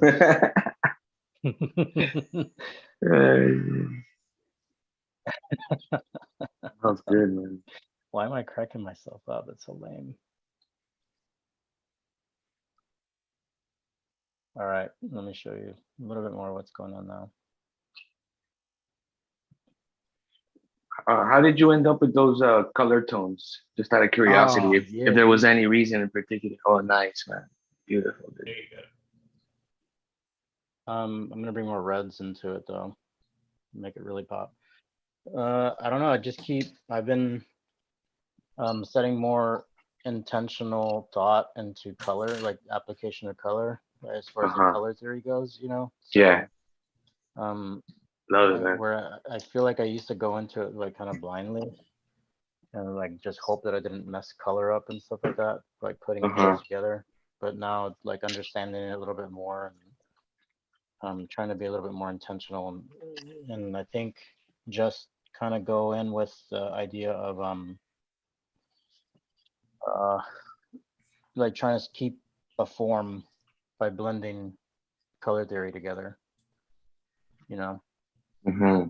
colors that shouldn't go together that can blend from one to another, like warm and cool tones, and maintain the structure at the same time. I think that's the whole point of stuff like this. Especially I Creating like anatomy. neutralized tones. Neutral tones with some like straight red, like straight primary colors and stuff like that too. Yeah. Does that make sense? Did I say it Absolutely. right? Yeah. Did I And say that's it something, right? if you ever really, really want to challenge yourself when it comes down to color. A friend of mine did this art challenge not too long ago that he said was one of the most difficult things he had ever done. You give yourself black and two colors, any two colors. Mhm. Maybe it's green and orange, or maybe it's red and blue, or maybe it's red and yellow, but black and two colors, and try to create a full color piece with it. Yeah. He said it was one of the most insanely difficult things he's ever done. Yeah, that's pretty cool. Ask for a bit of input on the piece I'm working on as well here. Yeah, you want me to spotlight you? Yeah, cool, there we yeah. go.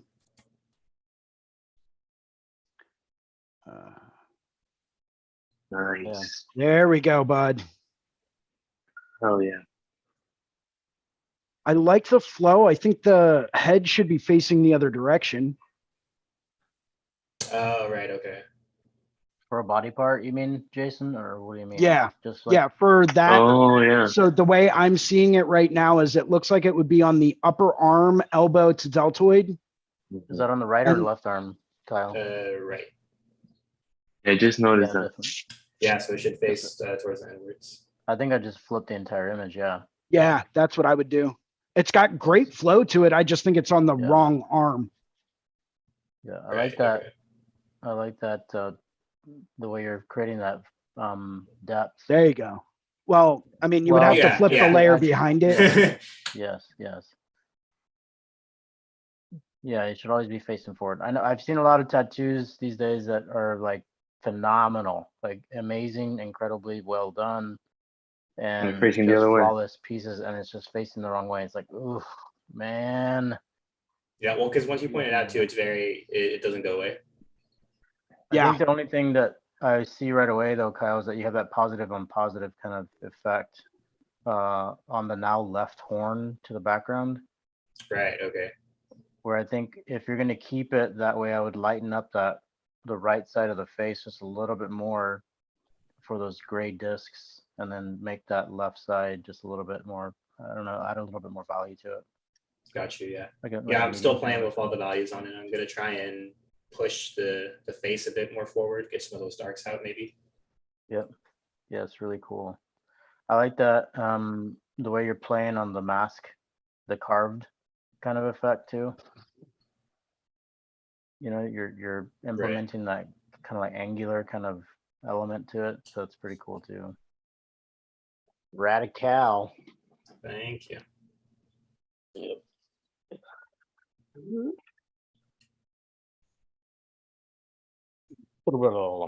So, Little Nepetiz says, are there any regulations on tattoos being done on people with certain skin conditions, such as eczema or psoriasis, or do you just avoid any affected skin areas? Yeah, I avoid it. I definitely For avoid it. heels. Just for healing. Like I've had some people that have some pretty bad eczema and psoriasis, stuff like that, like on their elbows, and it's no good. It's It almost doesn't like you really- can't even tattoo it. Yeah. You don't want to tattoo areas that are affected by anything because it just won't heal properly and it won't take the ink properly. So you're better off waiting for it to heal if that could be a possibility, and then doing it. But like any kind of situation that the skin might have, yeah, for sure. Like I with all the pain in my heart, I've had to tell the person, listen, man, like we're gonna have to reschedule, but it's just the right thing to do. for sure.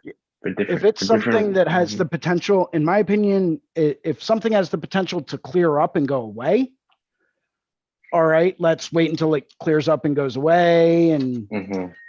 because I know that there are certain treatments that you can get for things such as like plaque psoriasis or eczema that will help clear that area. But on the day of the appointment, if that area is still affected, it's a no-go. Exactly. You know, if it clears up though, it's like, yeah, let's get you back in once everything clears up and we'll be good to go. But Mhm. Put some dang oatmeal in that shit. it's like, what do you mean you've got poison ivy on the area you're trying to get tattooed? I'm sorry, but why did you not tell me? Yeah, that's always a But fun one, isn't it? with that said, I just remembered I had a session with a client.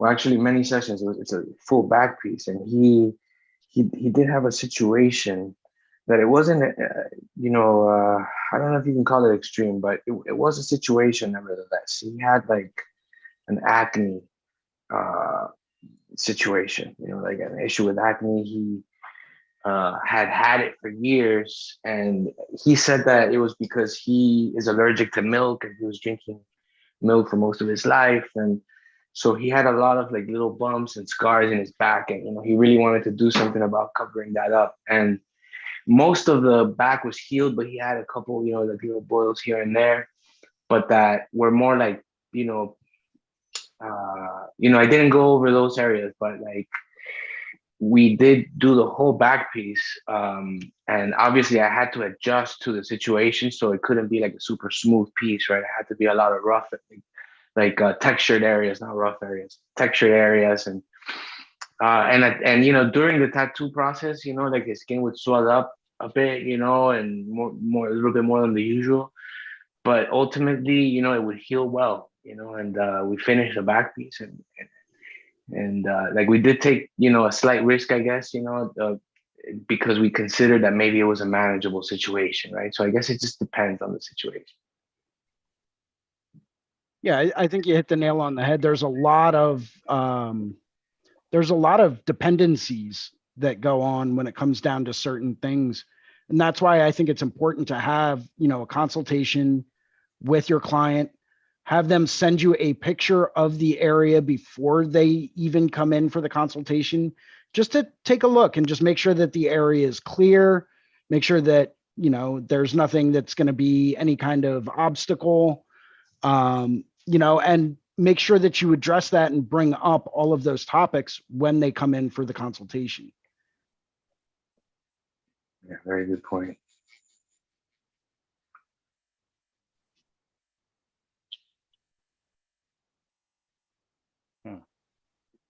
Yeah.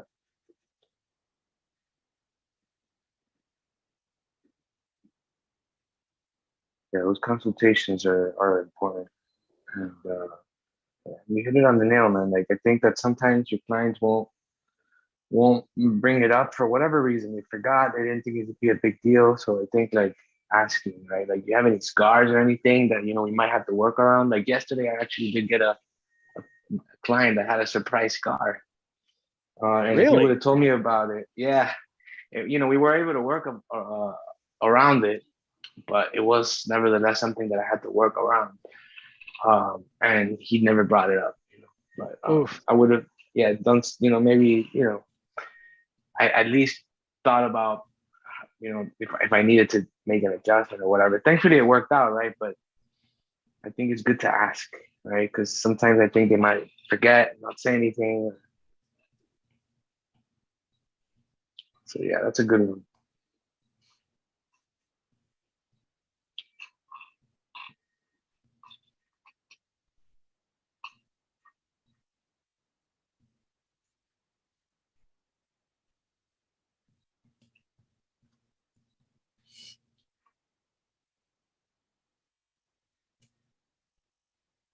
Almost done with this glaze.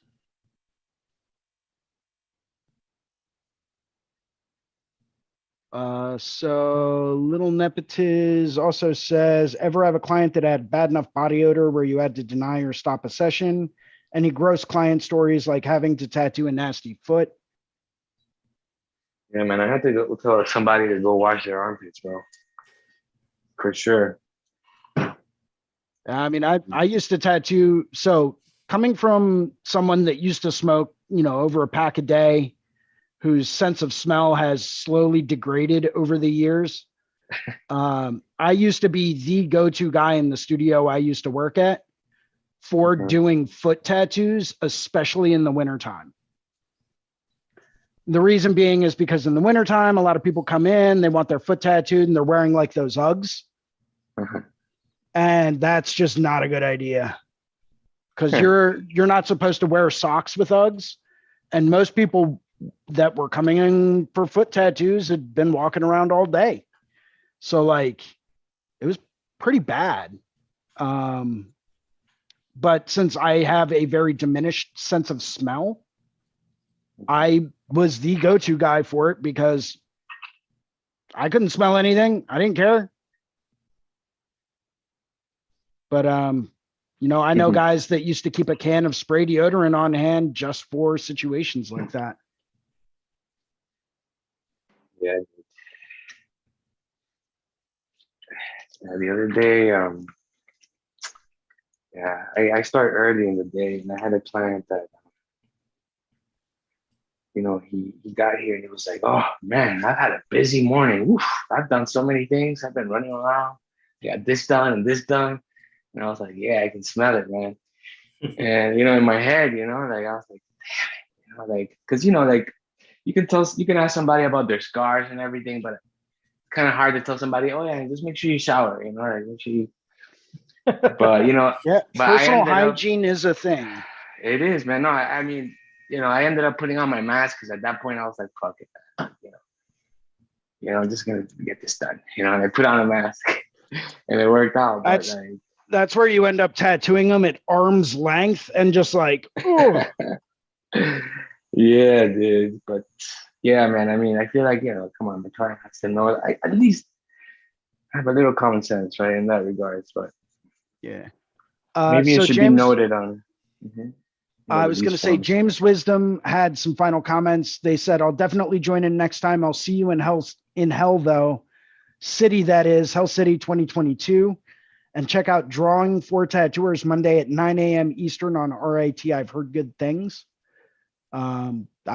That's news to me. I haven't heard about that one, but oh yes, nice. That just started last week. That's Monday probably mornings, why I haven't. Oh, cool. Yeah, why I haven't heard of it.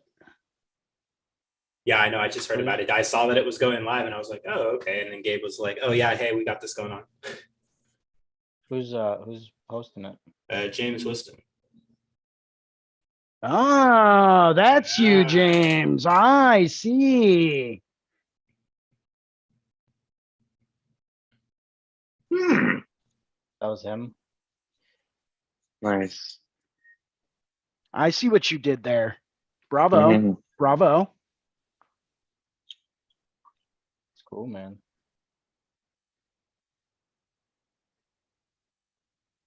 Yeah, it's funny. I was going to work in watercolors today, and I had this like nice chrysanthemum I drew up between last night and this morning.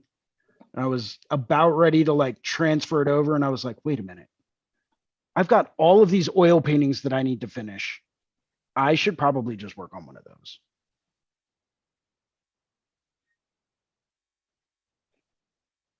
You guys want to know something super cool? I have 6 fingers on my right hand. Oh. You always give off that kind of energy. I was joking, by the way.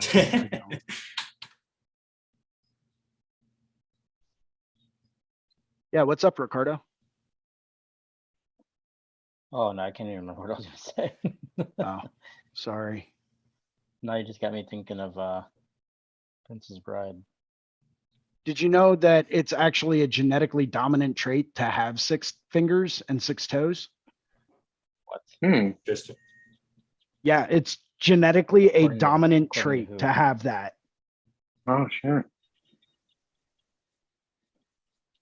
Do you know the statistic of people that do have that? Not off the top of my head that are actually born with it. I have no Yeah. idea, to be honest with Okay, you. gotcha. But I do know by genetic trait standards, it is a dominant trait. That's pretty crazy. But because most people out there in the world do not have six fingers, they don't carry that trait, which means that, you know, you would actually have to go and have a child with someone that actually had six fingers in order for that trait to be carried over. I did meet a guy once, though, that did have six fingers. That was like the craziest shit I had ever seen. Wow. Function. I mean, it didn't really have too much function. It was just kind of like, Just hung out. like a little, imagine like a little dangly finger coming off over here by your pinky that just kind of like, jiggled around Well, and didn't you really can't give it serve a use. purpose. Yeah, it wasn't really useful. It was just kind of there. Man, if you can make that finger move, yeah, that'd be the bomb, The chords you could play on a guitar with that extra finger. right? Oh, I could imagine, man. Imagine doing like Spanish guitar with that. Oh yeah. I think that would be a technical unfair advantage, though.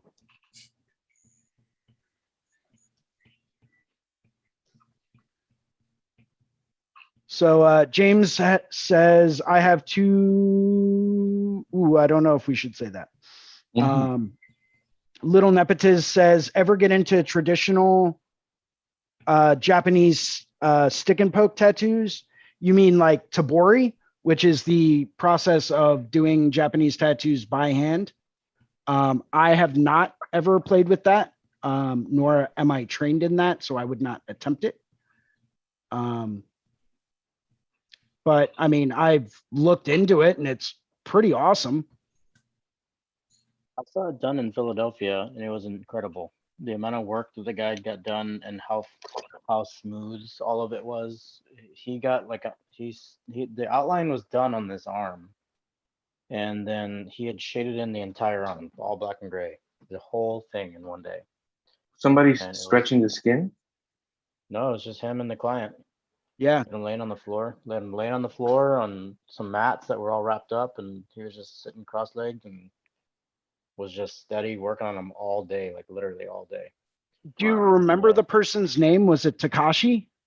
It might have been something like that. I wish I could tell you that that's the case, but I don't recall So, distinctly. Takashi is a New York-based tabori tattoo artist, traditionally trained in Japan in Japanese tabori technique. Phenomenal dude and super funny too if you ever go out drinking with him. I did that once many years ago down in Virginia Beach, and he was an absolute riot. But the amount of work that you can get done just with someone that knows what they're doing with tabori, you're right, it's incredible. It's absolutely incredible. All I know is that like I had a friend of mine with me that I wanted him to enter this Japanese piece that I did of these kites and these fireworks on his arm. And I had, hooked him up with the friend discount. Like he's there hanging out with me. I was like, dude, you got to go and enter that piece, man. And he's like, yeah, for sure. Well, he ended up drinking and forgot all about entering the piece and missed the opportunity to enter the Japanese category. Oh, that's a shame. On the way out of the convention, he had stopped us and he goes, hey, who did that tattoo? And he pointed at me. He's like, oh, very good, very solid. I was like, God damn it. Yeah. Thank you. I was like, thank you very much. I appreciate that. And I was just like, man, you see, dude, you're a jerk. Yeah, I think ultimately it comes down to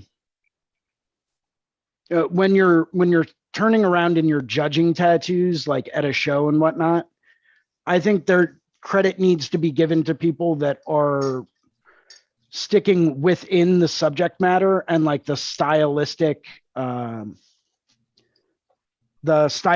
category, right? Because you'll have some people that enter a Japanese tattoo that's actually a photorealism black and gray tattoo. It's just of like a samurai or something like that. but they'll enter it in a Japanese category. And it's like, but that's not a traditional Japanese style tattoo. Mhm. Like that doesn't have any of the hallmarks of a traditional Japanese tattoo. Why is that in this category? Mhm.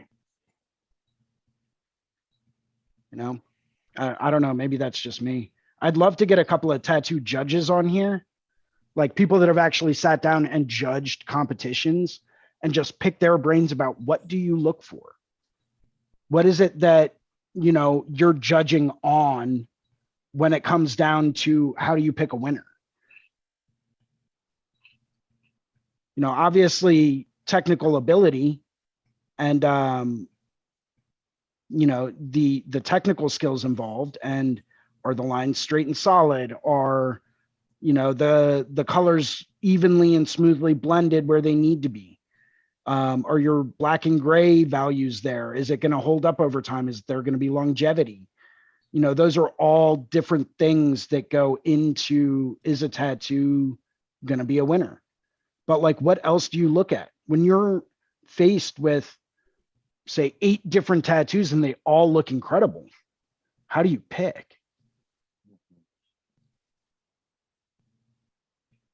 Something I've always personally been curious about. They call Dave Navarro and you know, they call Nunez and get their opinion. Well, don't even get me started on that dilemma. That's like going and picking a random person off the street and having that be a tiebreaker.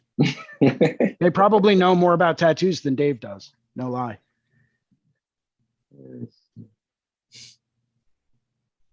I'm sorry for anyone out there that does love the show Ink Master. I'm just not a fan.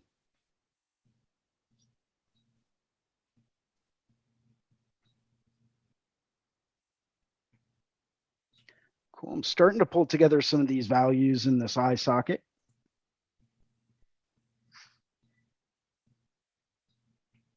That Nice, needs to be man. a little bit lighter.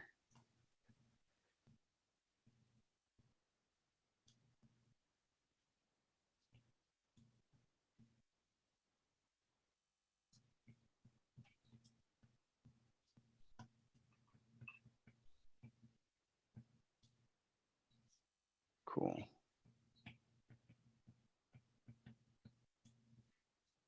All right, guys. Well, it's getting to be about that time. I'm going to go through in just a minute and start spotlighting everyone so that you guys can do a quick sign off, because I have got a lawnmower waiting for me outside ready to go. And I am burning daylight.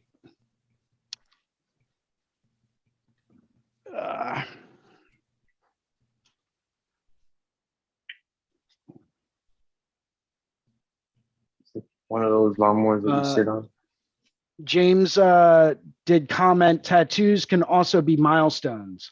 They have been for centuries, but as of late, it's tattooing as an industry has now been reduced to advertisement.